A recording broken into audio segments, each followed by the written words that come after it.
Leo Carlsson scores a hat trick. Connor Bedard scores 4 points in the game. We'll talk about them and a bunch more prospects here on today's episode of Locked On NHL Prospects.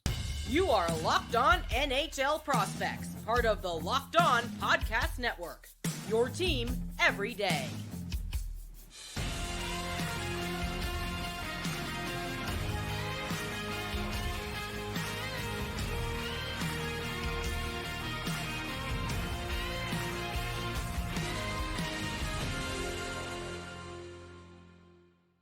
Hello and welcome back to Locked On NHL Prospects, part of the Locked On Podcast Network, your team every day. On this podcast, we break down everything prospects related for you 5 days a week, Monday to Friday. I'm Hattie Kalakesh, joined by Sebastian High. And on today's show, we've got to focus on some of the NHL's current prospects. We'll talk first and foremost about Leo Carlsson's hat trick, how he got to it, and how he's being deployed in Anaheim. We'll also talk about Pavel Mintyukov, who's been really good in Anaheim as well.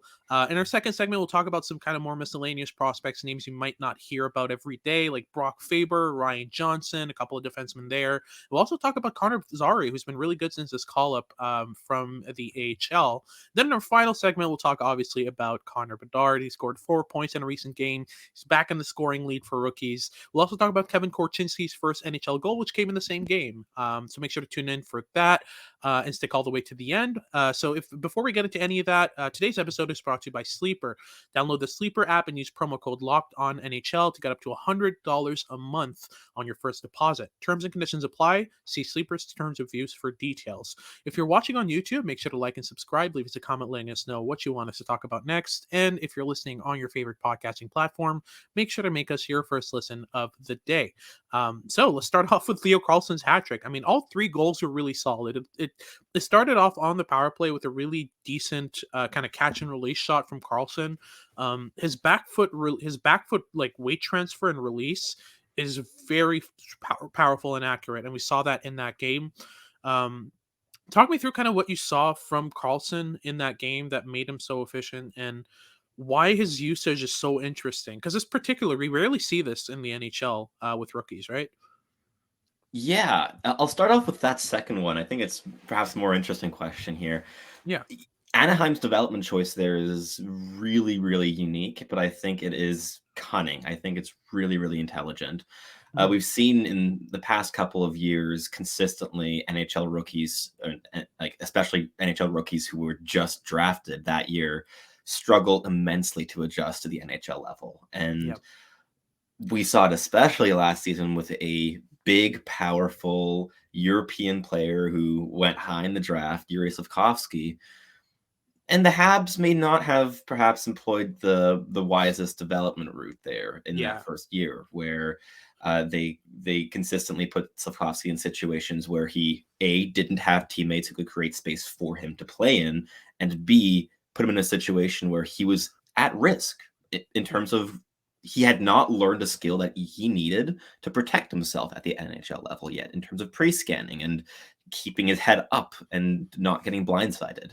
And in order to avoid that, as you mentioned, Anaheim is taking a patient but really fun approach, very unique with Carlsson, where they are not playing him every game. They're giving him rest days. They're giving him days where he can just have gym days, not have to skate or have to play NHL minutes. And in order to compensate for that, when he does play, they're giving him all the opportunities in the world. Top line, top power play, playing 22 plus minutes a night. And that is a situation in which you allow a young player to not only adapt to the NHL level, but also have the opportunities to use their skill and create differences very consistently. So I think it's been a fascinating development approach so far. And quickly to address the other question there, I've been impressed with Carlsson's release. I think that his shot has taken a couple steps this summer, and that was one of the critiques in his draft year of needing to kind of become more of a dual threat in terms of being as good of a scoring threat as he is a playmaking threat. And at least early on this season, with 6 goals in 8 games at the NHL level, gotta say, I think his shot's looking pretty good. Yeah, absolutely. I fully agree. It's one thing that I thought would translate fairly well is just his catch and release shot because he's able to get in those positions so well, and he's able to read plays in advance so well. I had no doubt that with time his release would become more and more of an NHL shot. I'm still waiting to see a bit more of that kind of play driving element. I feel like a lot of the plays he's there to finish them, and he does that really well. But I'm curious to see how Leo Carlsson kind of develops that more intricate, skating pattern, that more kind of draw players in and distribute type of game. But so far in the games he has been playing, and with those rest days to kind of get ready for those big games, he's been playing very, very well, and he's been giving it his all as well. You can see the effort level and the intensity is definitely there on every shift. So that's harder to maintain if you're playing, every single night. But if you have those off days, if you have those gym days, and especially if you have days where you can just work on your skills in between games, spend extra time at the rink for practice, and then apply what you're learning in those training days to what you're doing on the ice. I'm very interested to see how other teams kind of emulate this because, like I said, this isn't something we see often, if ever, and it's been working really well for Carlson. He's up to 6 points, 6 goals in 9 games, so he's popping off right now. Yeah. But a quick word on Pavel Mintyukov because he's been also very, very much Ooh. impressive. One thing I really love that he does is how often he completely discourages passing options off the rush on defense. If the other team's breaking out, he's particularly aggressive on one of the passing options. If one of the wingers is streaking up, instead of backing off of him and giving him space to work with, he's immediately threatening to jump into that passing lane and cut off that pass. And then if that once he's discouraged the passer from making that pass, he then starts mirroring and cutting back with that winger to continue taking away that option. But just the ability to manipulate the game without even touching the puck, just by your positioning, I think is something that rookies very rarely excel at, and Mintyukov excels at this. And it would be one thing if he was just good at that, but he's insanely skilled offensively. Um, I have no complaints for Minchikov so far. There's nothing in his game that I can point at and be like, okay, this is a glaring weakness that he needs to fix. There's a player that's still raw that needs to kind of bring up his entire, kind of package to an NHL level. But there is nothing about his game that I can point to right now as a glaring weakness, and that's very, very rare with 20-year-old defensemen playing their first year in the NHL. I Oh mean, yeah. he's just been insane, right? He's been excellent, and even Yeah, going back to his draft year, I remember having a similar impression of him as well, of, like, watching his OHL tape and kinda sifting through looking for those glaring weaknesses, and yes, at times he could be a bit over aggressive, could be a little bit over ambitious, like, his risk assessment gauge was not as refined as it is now, but even then, he was this player that who had this combination of a tremendously dynamic toolkit. He's this powerful, fluid skater with high-end handling ability. He's a great playmaker. He has a wicked shot. He consistently gets into scoring positions. And yeah, defensively, this is a player who keeps tight gaps. He knows where he has to be. He switches his assignments fluidly with his defensive partner. He's using his physicality to clear the net front. He's really multifaceted and really yeah, quite versatile. And uh, I remember, like, the entire, like, mantra around him that year too was like, this is still a very raw player, but, like, what are the issues here? And the fact that he's been able to kind of keep that identity 2 years onwards while playing NHL minutes is yeah. just so impressive. So I guess one last thing here, how has your kind of assessment of him shifted since he's been drafted? Oh, he's just gotten a lot more safe. Um, Yeah. he's always been kind of that more risky player. He'll go and chase his own dump ins and just play with pure raw chaos. But I see a lot more controlled chaos now, um, and he's just become so much more overall impactful, which is crazy to think about because he was already a very impactful player. He influenced the direction of the game very often in the OHL. But now that he's in the NHL, he's influencing it in more ways with a lot more kind of intelligence and composure to his game.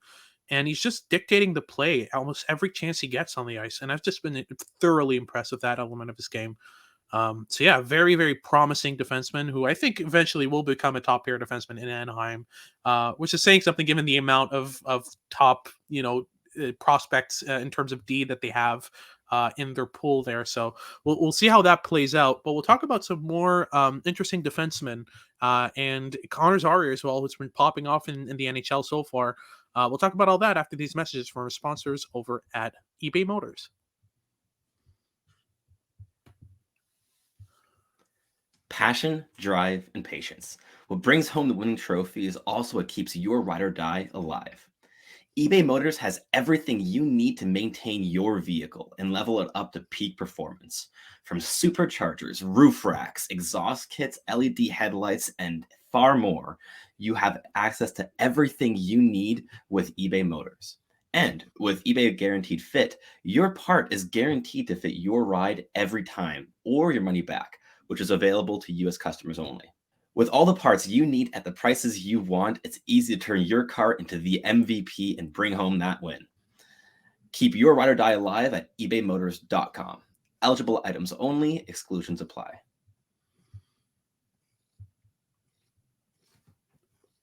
Alrighty, moving on to a couple of interesting prospects here that have been fairly impressive in our viewing so far. We'll start off with Brock Faber, who's a very interesting ad for Minnesota, who has been really, really good in these limited viewings that I've gotten of him, and just overall, his sample this year has been fairly interesting because I never really expected Brock Faber to become such an efficient stick first mobile defenseman.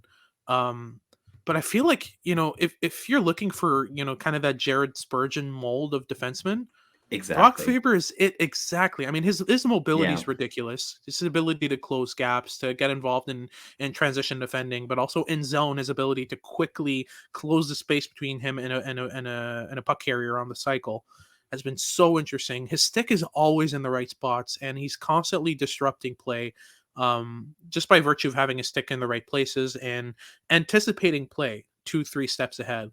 You kind of have the same read on Brock Faber as kind of that kind of high end thinker of the game who uses his mobility to play game well. Like, does that match what you've seen so far? Faber is one of my favorite American defensive prospects, and he has been for the last 3 years. Yeah. I've been watching him studiously for a while, and I've enjoyed every single viewing. Going back to his D+1, he was really impressive internationally. I think either as a D+1 or D+2, he's shown at the Olympics. This has always been a player whose production has not exactly popped off the page, but every time I've watched him play, this is a player who leverages really, really high-end mobility and a wicked fast brain to consistently create advantages for his team. And that has not shifted at the NHL level. And he looks so comfortable.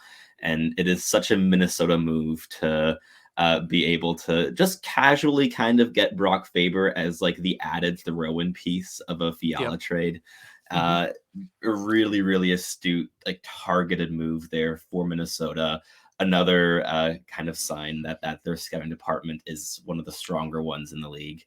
And they just kind of casually traded for a potential Spurgeon replacement. And Yep. whether he's going to be the top pairing defenseman that Spurgeon has become Mhm. remains to be seen, obviously. But at the very least, I think that Faber has significant upside to be a second pairing version of that player. Mhm. Absolutely. Do you want to guess how many minutes he's gotten so far on average in his 14 game sample?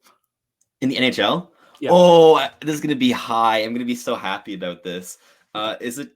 I'm going to go with 20 minutes and 32 seconds a night. Is that Uh, optimistic? Full 3 minutes higher. He's playing an average No, of he's 23 not. He's minutes and playing 25 23 a seconds a game. night. Yep. 23 a night through 14 games. And he's got 6 points in Minnesota that does it sample. right. He's plus Minnesota just four. does it right. They just Yep. do. He's got 6 points in 14 games. He's plus five. Oh, Very so interesting. he's Yeah. just playing top pairing minutes while I'm here babbling about second line upside, second pairing upside. Cool, fun. Well, listen, when you're Minnesota and you're struggling to put together performances and you've got a rookie who's playing this well, you play him all you can. Yeah, 23 minutes average a night, which is fantastic and very average. rare to see for a defenseman playing his first year in the NHL. But Brock Faber's more than earned it. He's been so good. in his sample so far. I do also want to talk about Ryan Johnson because I don't feel like he gets enough love, and I'm guilty of this as well. I didn't really see a player who could kind of end up being an NHL piece long term. And he's proven me wrong so far. He's got a point in 3 games. He's been playing decent third pairing minutes with about 15 minutes a night. But what's been really impressive to me is how he controls the game with his stick. He's very similar to Brock Faber in the sense that he's not the type of physical bruising defenseman. He's more of that shutdown presence, but in the sense of always being well positioned, always using his skating to close gaps. Definitely less offensive upside and definitely less kind of a more muted defensive game than Faber's. But so far in this 3-game sample he's gone in the NHL, I've been thoroughly impressed with what he's been doing so far. And this is a player who was drafted, I believe, in the first round in 2018 or 2017, something like that. And since then, nothing about his production in the NCAA really screamed NHL player. And heading into the offseason, there were talks about Buffalo just simply releasing him on the market and not retaining his rights. But they ended up keeping him around. They signed him, and it's been paying off so far in this 3-game sample. But there's a ways to go with Johnson. He's still very much an unrefined defenseman, and he still needs to develop some of those more high-end kind of habits and tools on the puck. Some of his decisions are still kind of NCAA quality in terms of reaction speed. But once he gets in the groove of the game and starts making decisions more smoothly and kind of getting into the kind of the automatic elements of being an NHL defenseman, I feel like this is going to be a very useful defenseman because his tools, the fundamental tools of skating, edge work, and stick positioning are really solid. It's just a matter of getting him used to the NHL pace, and once he's got that, it's going to be very interesting. But finally, let's talk a bit about Connor Zary, because he was popping off in the AHL with 10 points in 6 games, and it was just a matter of time before he got called up, and he did, because Calgary needed any help they could get in terms of producing points. And yeah, 4 points in 4 games. I think he's going to have no problem helping out the Calgary Flames in terms of producing. What's your Something take on going that? right in Calgary? That doesn't seem right. for once. We're talking about a point per game center in his rookie year. What's your 4 take? games. Yeah, it is 4-game sample, game. Yes, but still. Still, I mean, I didn't really expect this from Connor Zary. Did you? I mean, I never had him in high praise in my mind. Like, he wasn't a player I would see really as a player who would end up being kind of an NHL regular in the sense that, he could play in a top 6, he could produce at an NHL level. Like, I saw him more as a kind of a bottom 6 kind of complementary element. Did you? I think I always liked the skill. I think the injury record always scared me a lot in terms of how highly I could value him as a prospect. But I think a healthy Connor Zary is a really, really, really fun player. And so far this season, he's definitely showing that. I mean, he's shown in both professional leagues now that he is a capable offensive player. And I think that seeing the skill translate to the NHL is really, really nice, especially after all the hurdles that he's had developmentally. So I'm definitely happy that he is having this opportunity to shine, because I think I may have slightly written him off due to the injury record for a while there. But going back to his draft years, I was always a fan of the skill and the goal scoring with him. Absolutely.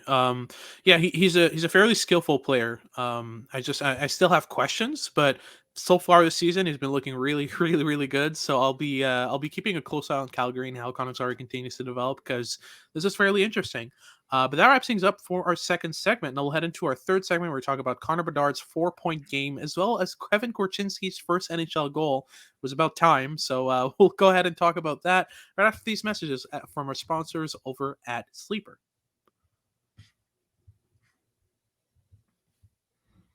The new NHL season is here, and it comes with all sorts of possibilities.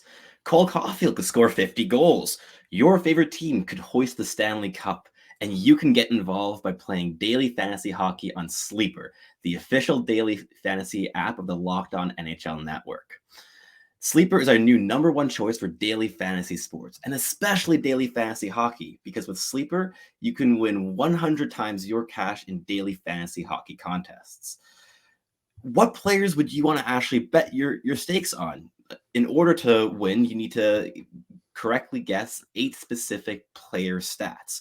Now, you can take your guesses on high-flying rookies like Connor Bedard and Leo Carlsson, or you can go with the steady hand of veterans like Sidney Crosby and Alex Ovechkin. The choice is yours. Use promo code LOCKEDONNHL and you'll get up to a $100 match on your first deposit. Terms and conditions apply. That's code LOCKEDONNHL. See Sleeper's terms of use for details and locational availability.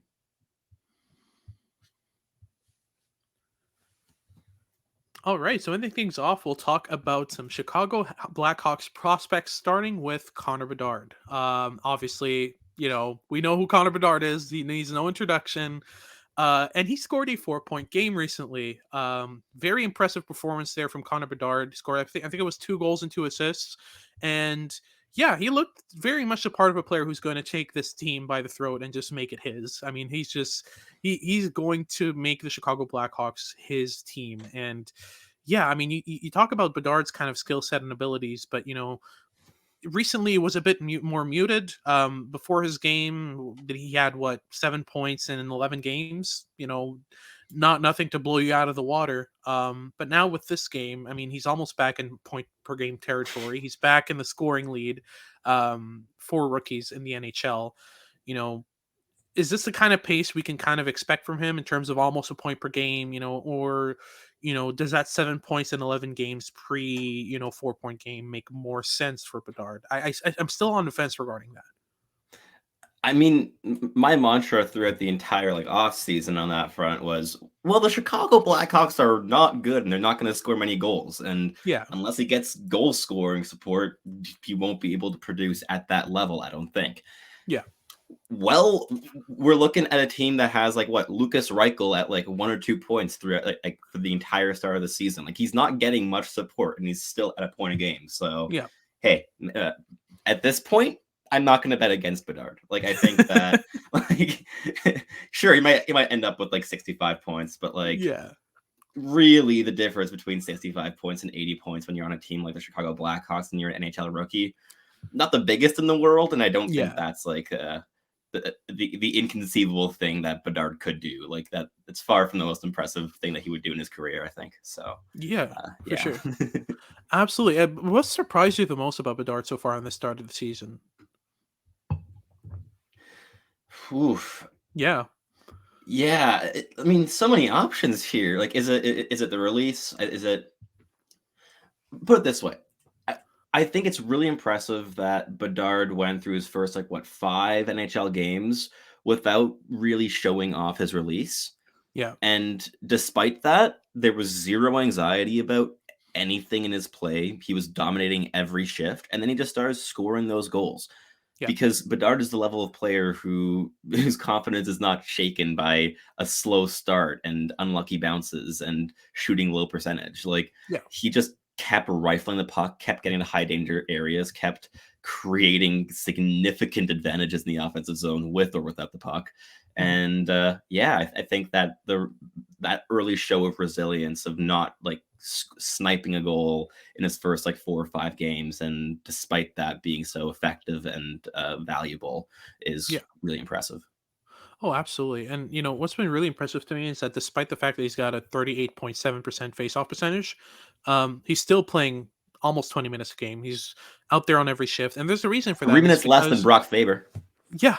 I mean, it is less than Brock Faber, but we're talking about a player who Bedard can't achieve the lofty heights of Brock Faber here. Patty. Exactly. We gotta keep ourselves realistic here.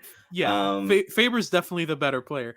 But yeah, I mean, we're talking about a Connor Bedard who, like you said, he hasn't been really showcasing his release as often as he was in junior, and it's so funny because that doesn't stop him at all. He's not the type of player who's one-faceted, who has this one skill and kind of abuses it until the puck goes in. He can score in so many different ways, and that's one of the things that's impressed me the most.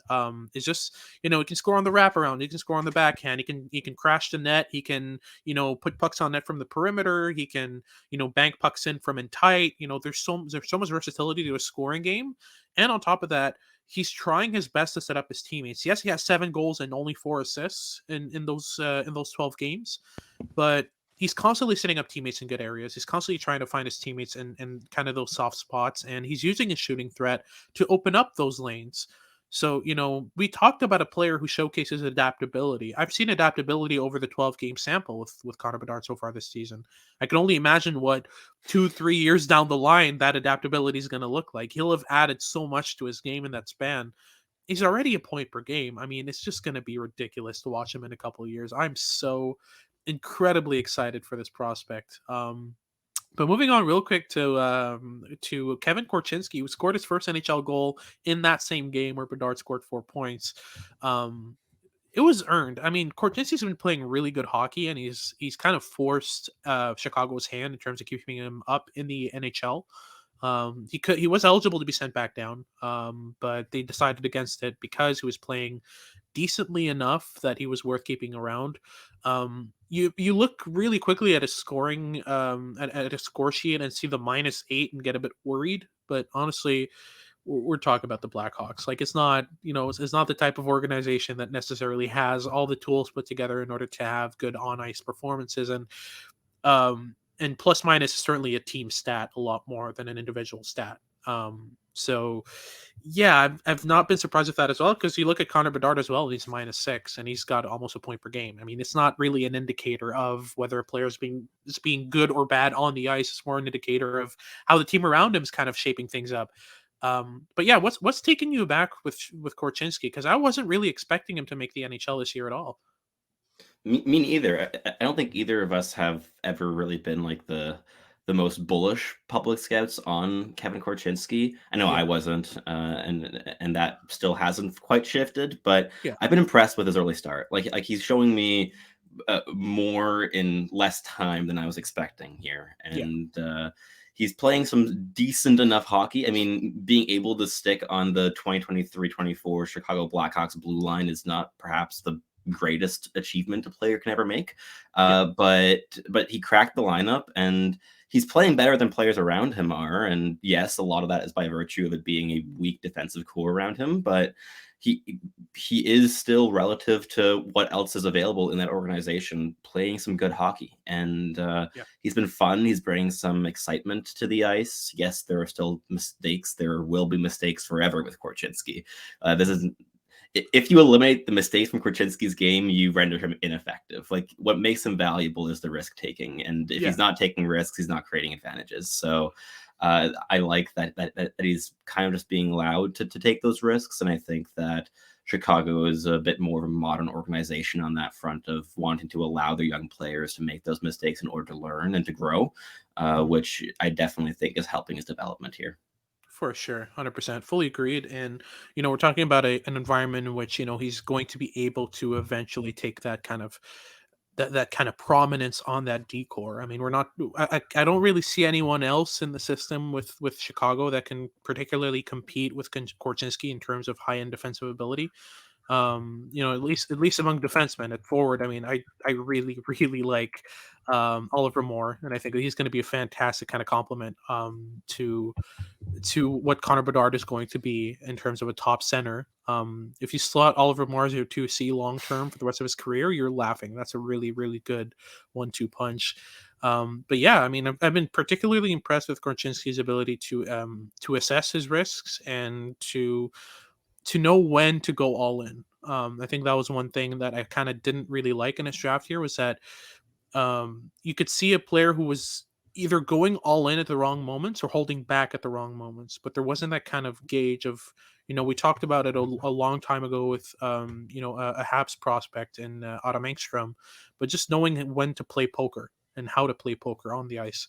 Um, Knowing when to show your cards, knowing when to to bluff or go all in or all that stuff. I mean, I've been very impressed with Korchinski's ability to kind of navigate that in an intelligent way. And I'm curious to see how he develops. But that wraps things up for today's show. Thank you very much for tuning in. If you're watching on YouTube, make sure to like and subscribe. Leave us a comment letting us know what you want us to talk about next. And if you're listening on your favorite podcasting platform, make sure to make us your first listen of the day. For a second listen of the day, make sure to check out Locked On Sports Today. They've got all your news and updates about what's going on in sports. And make sure to tune in tomorrow as we talk about some 2024 NHL draft eligibles. This has been Hattie Kalakesh with Sebastian High, and we hope you tune in next time.